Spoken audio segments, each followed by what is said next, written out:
ଯୌତୁକ ପାଇଁ ନବବଧୂ ଜୀବନ ନେଇଗଲେ ଶାଶୁଘର ଲୋକେ।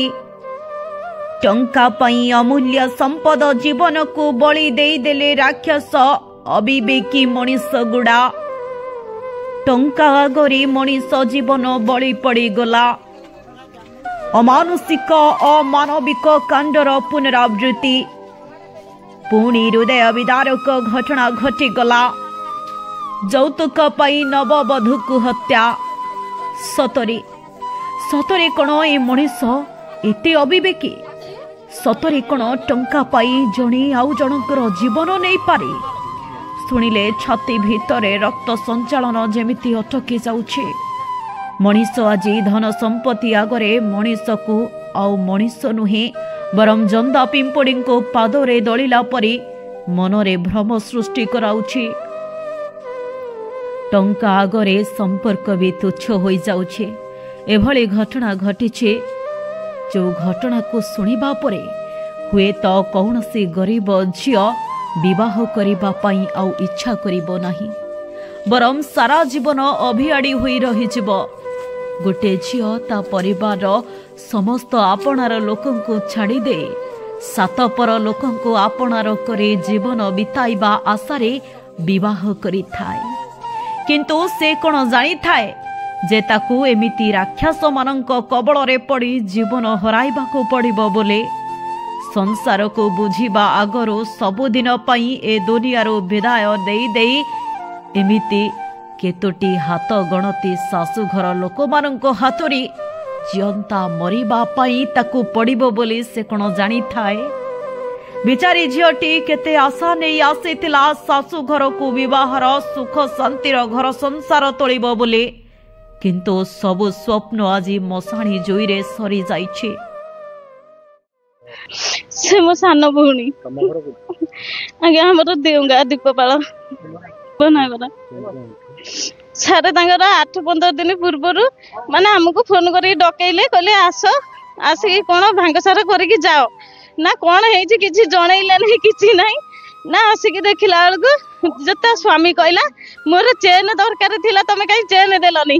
ଆମେ କହିଲୁ ଆମର ତ ଅପରେସନ ହେଇଥିଲା, ମୋ ମାଙ୍କର ଷ୍ଟୋନ୍ ଅପରେସନ ହେଇଥିଲା, ଆମେ ଚେନ୍ କେମିତି ଦମୁ? ସିଏ ଗଲା। ତା ଶାଶୁ କହିଲା ୱାସିଂ ମେସିନ୍ ଦେଲେନି। ପୁଣି ତାଙ୍କର ତା ନଣନ୍ଦ ମାନେ କହିଲେ, ମାନେ କଥା କଥାରେ ତାକୁ କୁହନ୍ତି ଯେ ଭାଉଜ ତମେ କାହିଁକି ଫ୍ରିଜ୍ ଆଣିଲନି? ତାହେଲେ ତମେ ଏଇ ଟିଭି ଫ୍ରିଜ୍ ୱାସିଂ ମେସିନ୍ ଆଉ ଚେନ୍ ପାଇଁ ତମେ ଗୋଟେ ଝିଅକୁ ମାରିଦେଲ। ହେଲାନି, ଆମ ଭଉଣୀଟା ବଡ ହେଲାନି, ତମ ଝିଅ ନା ଏତେ ତମର ଇଜ୍ଜତଟା ବଡ ହେଇଗଲା। କହୁଛ ଆସିକି ତମେ ବାହାଘର ବର୍ଷେ ହେଇନି ଆଜ୍ଞା, 8-9 ମାସ ହେଇଛି, ବର୍ଷେ ହେଇନି। ଆମ ଭଉଣୀଟା ଚାଲିଗଲା। ଆମର କଷ୍ଟ ନାହିଁ, ଦୁଃଖ ନାହିଁ, ଯନ୍ତ୍ରଣା ନାହିଁ, କିଛି ନାହିଁ। ତା ଶ୍ୱଶୁର ବୁଢା କହିଲା ଆମ ଇଜ୍ଜତ ମହତ ଆସିକି ଏଇଠି ସାରୁଛନ୍ତି ଏ ନେଙ୍ଗିଳି ମାନେ।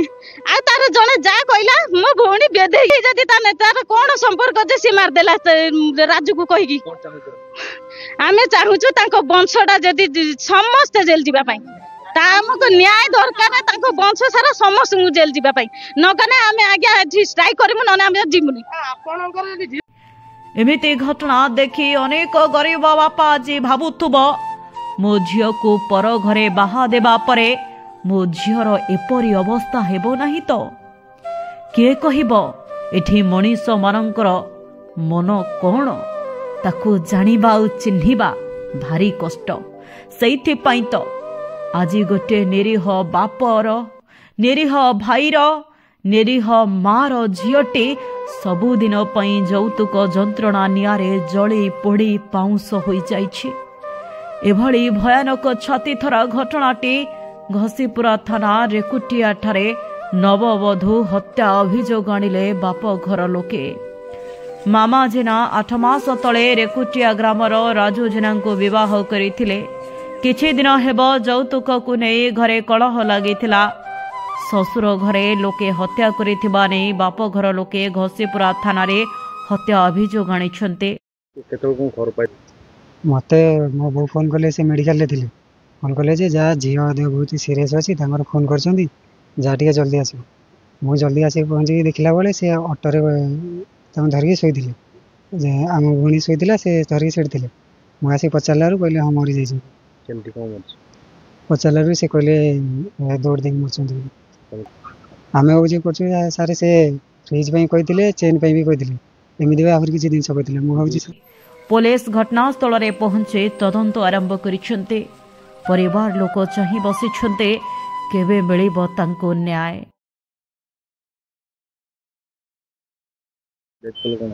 सी मो स्त्री हे ना हूँ मामा जेना।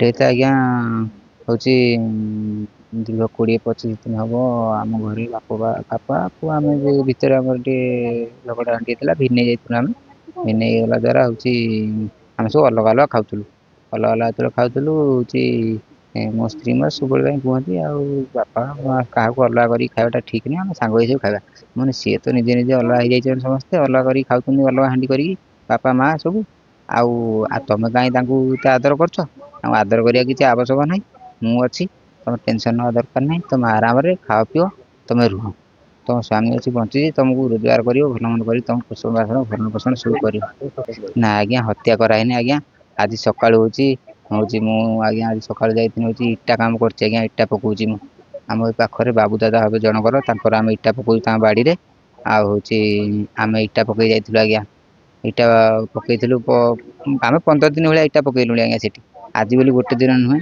आम ऋतु सियाड़े रोचु आज्ञा घर कतिरे राति टाइम आसवा कथा मृत्यु घटला आज्ञा हूँ मुझे सका सका 6टार जाइए तर मूल्य आम जन सांग अच्छी 2 जणिया कमटा धरी जाइए आम इटा पकईन हूँ बाबू दादा घरे माटी कनु माटी करके सानी जो इटा पकईनु 2 दिन तले से इटार हूँ टेकिक आम जाली देनु माने भाड़ी कनु जाली देकिना आम हूँ सेतिक जाली देला हूँ फोन कले ठीक 10:24 मो भाई जन ये ना हूँ संतोष कुमार जेना से फोन कले मत कहले आ राजू तू कौटी अच्छु मुझे हूँ मु इटा भाटी पलि आस कम कर तू ये कौन कर तो स्त्री ये दौड़ा दी जल्दी आस मुझे आज्ञा छानिया हाफ पैंट पिंधिकी सैकल धरिकी मुझे आसिली घर को आसिकी देखला बेलू खोली खोला देखी सी अच्छी सेमती चेयर बस पड़ी तापर हूँ आम सान पुआ जाइला टमका आम अटो अच्छी सान पुआ टमका जाइला छाड़ते आम गाँव जन भड़ा आसते आम घर आज कि झगड़ा है झगड़ा मान कौन कि आज्ञा खाଇବା ପିଇବା ଭଲ ମନ୍ଦ ଏଇରା ଆଉ କିଛି ଝଗଡ଼ା ହାଣ୍ଡି ନାହିଁ ବିଶେଷ କିଛି।